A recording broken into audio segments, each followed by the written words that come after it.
Usagi Drop is a series split into two parts: order and chaos, yin and yang, good and evil. It is a series that is forever burned into my brain.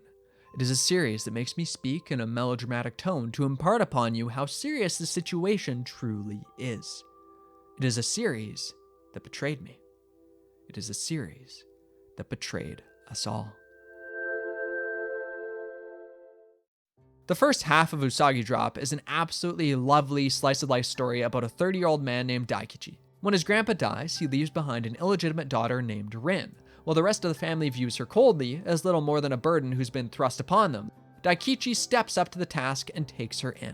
From here, we follow Daikichi's journey to becoming a good father. Of course, this means that his relationship with Rin is at the core of the series, as we explore the knee-jerk decision to take her in that quickly consumes his life. He learns all about the aspects of parenting he's never even considered, and just how out of his depth he truly is. He realizes that there's a lot more to even simple things like finding a daycare than he'd initially expected, that he's going to need to make sacrifices at work with his social groups, and yet he still makes mistakes and needs to learn from them. These decisions also aren't glossed over. No, when Daikichi has to take on less responsibilities at work, he has to stand back and listen while others berate him, and has to deal with employees who don't understand a thing about how busy he's gotten. Overall, it's clear that, no matter what choice he makes, there will be sacrifices. He can't both maintain the status quo of his life and raise a child properly. As such, he even worries that this sacrifice could be too much, or that he'll be made into a sacrifice himself, as in he will cast aside other wants in his life and ultimately regret his choice to be a parent in some way. However, despite what first seems like a lonely existence cut off from his prior relationships, he finds new points of connection. He asks his colleagues for advice and he meets with other parents. Throughout it all, he fumbles and makes mistakes, but he always does his best to improve until eventually, he's just a good dad. It's by no means a unique arc, but it's extremely well handled. And to me, that's because of the level of detail and because of Rin herself. I already mentioned the daycare, but there are many moments like that pop up. Little excursions to buy clothes or school supplies, Daikichi finding that people treat him differently, both in minor and relatively major ways, and Daikichi dealing with a child who had their primary caregiver die. Her worries about that, her fear that one day Daikichi won't be there for her anymore, manifests itself as a quiet demeanor, and typical childhood problems like bedwetting and fear of the dark. However, throughout it all, the manga is willing to pause and focus on these problems not as simply general child issues, but rather an exploration of Rin's personality. As it becomes clear that she's this headstrong character with a strong will, underneath that still surface. And that level of detail I was talking about, it comes through in moments like when Rin is in the first grade and thinks she's too old for hugs now because her classmates are being first graders and decided they're all grown up. The way the manga explores all these little moments, it makes their relationship feel real and incredibly endearing.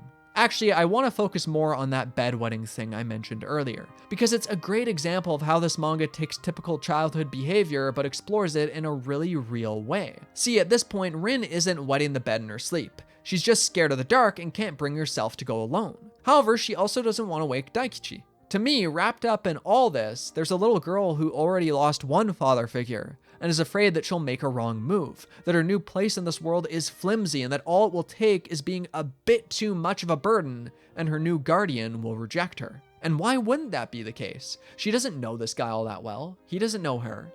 But then he carefully handles the situation. He tells her that he won't be mad with her for waking him up. It brings them closer together in this really gentle, carefully thought out way. Still though, my favorite part of this is how Daikichi solves the problem. See, I went on about this being some exploration of Rin's personality, and while it is, it's also a way of showing parents' blind spots, and how easy it is to overthink things. Because, after a brief conversation with another parent, Daikichi realizes the temperature of the room was causing it. All it took was adjusting that thermostat, and bam! No more bedwetting. Which could feel anticlimactic or unrelated, but it doesn't. It feels real. Plus, even if it was happenstance that caused this, it was also Daikichi's lack of knowledge, the fact that he needs to learn, and through this he and Rin become closer. Of course, all of this means that Daikichi is growing and developing, but it's not just his relationship with Rin that changes. Now, remember how I mentioned that his family doesn't want a thing to do with Rin at first? While that led me to believe that the likes of his mom would be pretty hateable as the story progresses. After all, she was a pretty big jerk to this little girl. But as Daikichi comes to a better understanding of the difficulties parents go through, there's a certain gentle way the manga tackles these subjects. Like Daikichi reminisces about his relationship with his own parents, about how his mother must have given up so much, her dreams, her job, whatever, in order to raise him well. So this woman, who at first I expected to be somewhat vilified due to her cold treatment of Rin, instead turns out to be a pretty good person. She even slowly warms up to her and helps Rin feel more comfortable with her family unit, and is super excited to spend more time with her granddaughter in the future. To me, the story has this understanding that yes, she could have been nicer to Rin from the get-go, but this also wasn't some small decision.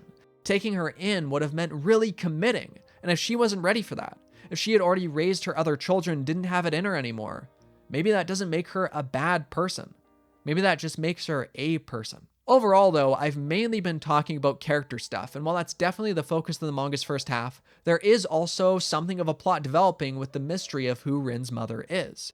See, Daikichi makes it his quest to find her and asks her about Rin, about how she ended up with his grandpa and so on. At first he views this as being for Rin, but he eventually realizes something.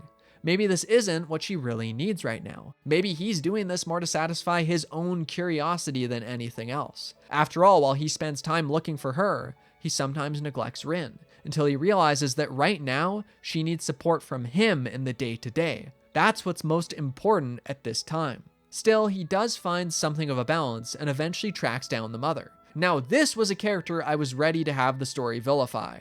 I mean, Daikichi for one is not happy with her, which I can understand. This is basically his kid now, and it's easy to imagine why the idea of someone giving her up would initially upset him. But once again, the manga surprised me with its gentleness, because we learn that this woman didn't keep Rin because she had a dream she wanted to pursue, to be a manga artist, and she realized she wouldn't be able to properly take care of her daughter and do that at the same time. So she made a choice. Right away, there's a meta component to this that I really like. Since she's a manga artist and I'm reading a manga, the respect for this craft is clear. What some might view as simple entertainment is clearly being given priority as someone's genuine desire in life. On top of that, we also see how she comes across as a bit childish and immature at times, as someone who still has plenty of her own growing up to do. A villain, she is not. A bad person, she is not. Once again, she's just a person. Regardless of Daikichi being upset with her, the manga frames her in an incredibly empathetic way. Because of that, because of the way the story continually frames its characters in an empathetic way, it's just so comfy and enjoyable. However, I still haven't even mentioned one of the highlights: Daikichi's slowly developing romance with Yukari, a single mother he grows closer with. Her child Koki and Rin quickly hit it off, becoming close friends. Despite Koki's rebellious nature, Rin is able to reel him in. Meanwhile, as Koki and Rin spend more time together, so do Yukari and Daikichi, and Yukari consistently brings out the best in him. His willingness to learn and his care not only for Rin, but for others in general, it's revealed more and more as they spend this time together. Plus, their inherent point of connection as single parents struggling to juggle all their responsibilities, it just made it easy to see where this might go, and they had a ton of great chemistry. One of my favorite moments between them, and really one of my favorite moments in the whole manga, is here, where Daikichi is talking with a group of parents. At this point, he makes it clear that he feels like something of an imposter, who's going through the motions of being a parent, but isn't giving up quite enough and still can't manage without time to himself. However, the other parents, including Yukari, get a good laugh out of this. Of course they still need time to themselves. How couldn't they? Sure, they're parents, but that's not all they are. They're still people. This way, Yukari and these others help Daikichi pierce through the certain mystical impression he's had of parents, help him understand that there are points of connection between all of them, and that he's not an imposter just because he makes mistakes or wants time to himself. That's okay. That's normal. We're all just doing the best we can. And after all this, after watching Daikichi change, watching him grow closer to Yukari and other parents, watching him learn and his relationship with Rin develop, we land on the final page of part 1. Finally, Daikichi realizes that his hope has come true. This doesn't feel like a sacrifice. He's happy to be a parent. He wouldn't give this up. And he loves his daughter so much.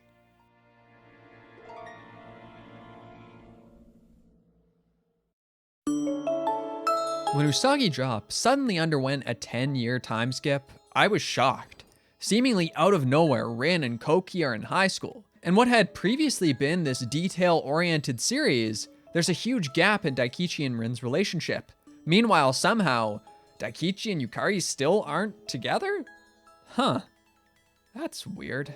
Now, despite it being a bit out of left field, this isn't a time skip I outright hate. We saw Daikichi's transformation into someone who could take care of Rin as a young girl. That was sweet. So maybe the writer was less interested in the middle years and wanted to jump to how Daikichi would handle raising a teenager. Sure, I guess. Like, the pacing is a bit wonky and I don't like it, but I can forgive that much in a story I've enjoyed this much up until now. So what is the story being told now? First of all, we've had a major change in our perspective character, because before, the story was mostly told through Daikichi's eyes, but now Rin is a big part of that. We are going to see her struggles in high school, apart from Daikichi, and get way more information about her perspective on Daikichi and their relationship.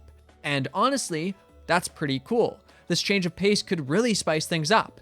Before, we saw what it was like to grow into a parent, but now we can also see someone grow into an adult in general and deal with those struggles. If this is going to be treated in a similar fashion to that parenting stuff, yeah, I'm down for that. Sign me up. All right, so what are Rin's teenage struggles? Well, it's romance time, baby. Yeah, we spend a lot of time on her feelings about Koki, who ended up dating another girl in the time skip, but now they've broken up. However, this girl harassed Rin, and now Rin can't even use her phone normally because she'll constantly get terrible messages from this girl, regardless of how many times she changes her number. Meaning that we now have an external problem for these two to deal with. How will Koki convince Rin that this relationship was just a mistake and that he's done with it? And how will Rin react to him? How will these two grow closer together, deal with the bad ex, and how will Daikichi factor into things? I mean, this could even turn into a sort of dual romance scenario where as Koki and Rin grow closer, so do Daikichi and Yukari.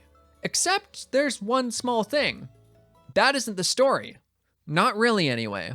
That's not to say that Daikichi isn't a focus or that this relationship doesn't get time. It absolutely does. But the outcome of these events, it falls far out of line with what's been built up. Because slowly, the real subjects of this romantic relationship become clear, coming into focus with each tiny, questionable moment. At first, it's something that can be denied, a simple strange panel or page that makes you go, oh, that was a weird way to show that. Or maybe, huh, I must be reading this wrong. But no, you weren't wrong. Rin has romantic feelings for Daikichi. Now, normally, as soon as this came up, I would have thrown that book across the room, found the nearest playground, and buried my head in the sand, because this? No, not dealing with this. I've seen this trope before. In plenty of stories, older dudes end up with the younger person. Sometimes even those they were basically parents to, or at least those they held positions of authority over. I can think of a bunch of manga off the top of my head, but would these be spoilers? Whatever, it's true, it happens. I don't like it. I had also heard that Usagi Drop had a bad ending. So this, as soon as this popped up, I should have jumped off this train and gone straight on the tracks. But folks, I was huffing the copium because somehow I still hoped that this was wrong. Maybe the romantic subplot was disliked, but would ultimately resolve in a relatively tasteful way. What do I mean by that? Well, maybe Rin confesses this to Daikichi, or he learns of it and rejects her because he's, her dad. I can't say that's a conflict I wanted to focus on, but hey, maybe it would serve as a way for Daikichi to solidify his feelings for Rin as a father. And at first, he does push back. He clearly can't handle this idea. He raised this girl, he bathed her and changed her wet bed sheets. He took her in when she had nowhere else to go. He's never looked at her like that. He's never considered it. This sacrifice was worth it because of how much he grew and because he had a daughter. Even if it was never explicitly stated, that was the clear implication, the thing that any reasonable reader would pull from this story. As for her romantic feelings though, well, there are a whole bunch of problems. Like, what's Koki gonna think of this? Like, we spent a ton of time on that, and this is a competent story. There's no way we're just gonna sideline him in that relationship. Is there? Wait a minute, what? He doesn't care that much about her having romantic feelings for Daikichi? He even says that if Rin can't be with him, he would rather she be with Daikichi than someone else. That's, oh no. Okay, but what about Rin's biological mother? Yeah, they've connected at least a little in the second half, so maybe she'll be the voice of reason. I mean, Rin is actually related to Daikichi, so this doesn't even work anyway, but oh, what? Oh, great. So they aren't actually related. We saved that just for now, just so that this could happen and we could be told that it's apparently fine. And the mom's kind of encouraging it? What's going on? Where am I? What story am I reading? Why isn't anyone giving her good advice? Why isn't anyone being responsible? Kid, this is your dad. But you know what? I think I know why no one's pushing back. Because if the characters don't fight it, maybe the reader won't too. So sure, anyone who could push back isn't addressed, or they just decide it's fine, or the likes of Yukari is just kinda written out when she marries someone else out of nowhere, and everyone acts like it's normal, because if they act like it's normal, then maybe I'll go, well, all my friends are doing it, and hop along. But my parents taught me not to follow the other kids off the edge of that metaphorical bridge, and I'm not ready to Usagi Drop yet, buddy. Or maybe I am, because I still kept reading. I still kept hoping, because surely Papa Daikichi himself would step in and put a stop to this. He has to. He's her dad, right? Right? No, I'm not right. I've never been right. I've been wrong this whole time. When I think about it, there were moments earlier that should have clued me in, weren't there? Like this scene where Rin says that Daikichi isn't a dad to her, he's just Daikichi. At the time, I thought it was just cute, a way of giving Rin some extra personality. And how about when Daikichi said he would hold her when she was a granny if she wanted? Oh no, that wasn't cute, that was horrible, that's disgusting. It was here all along, right in front of my face, and I was too stupid to see it. So yeah, Daikichi decides he'll be with Rin romantically now. She's just gotta wait till she's done high school first, and then they'll... I want to bear a child. Daikichi's. Then, you see, I'll definitely make that child happy. Just like me. Right here, this line, this moment, it shows plain as day why this is one of the worst endings I've ever seen. Because while there are certainly other manga that have moments like this, I've never seen it done in such a horrible way. And why is it so horrible? Because I didn't sign up for this. As much as I'm saying we have recontextualized prior material, come on, how was I supposed to know it would lead to this? This story was so wholesome, so pure, that I couldn't help but let my guard down. I didn't consent to this. But no. This whole series has been a farce, leading to this strange moment where their romantic relationship is supposed to be validated by Daikichi being a good father. Except he isn't anymore, because he's gonna marry his daughter, because that not a sacrifice moment I love so much was a lie. I don't get to love it anymore. Before it wasn't a sacrifice because he loved his child. Now it wasn't a sacrifice because he gets to make love to his child. Oh man, I think I'm gonna be sick. And what else is there really to say? I feel sick. This is gross. This is wrong. I hate it in the truest sense of the word. I despise what the story represents, and I despise that it strung me along like this just to trick me. There should have been a disclaimer. There should have been a warning. There should have been something. If the mangaka really wanted to make this story, whatever, you do you, but I'm gonna stand in the opposite corner of the room and you gotta tell me what you're up to. But no, they didn't. I read the whole thing. I enjoyed the first half, and throughout the whole second half, I hoped, and I kept hoping, that this somehow wouldn't end the way it seemed it would. But it did. Because this manga betrayed me. No, this manga betrayed us all.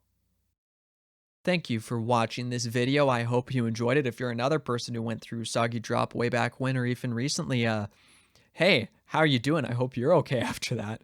Either way, though, I appreciate that you watched the whole thing, and I hope you'll check out some of my other videos, because this whole month, I've put out a video every single day, and this is the final one. Thanks so much, everybody. Have a great day, and bye-bye for now.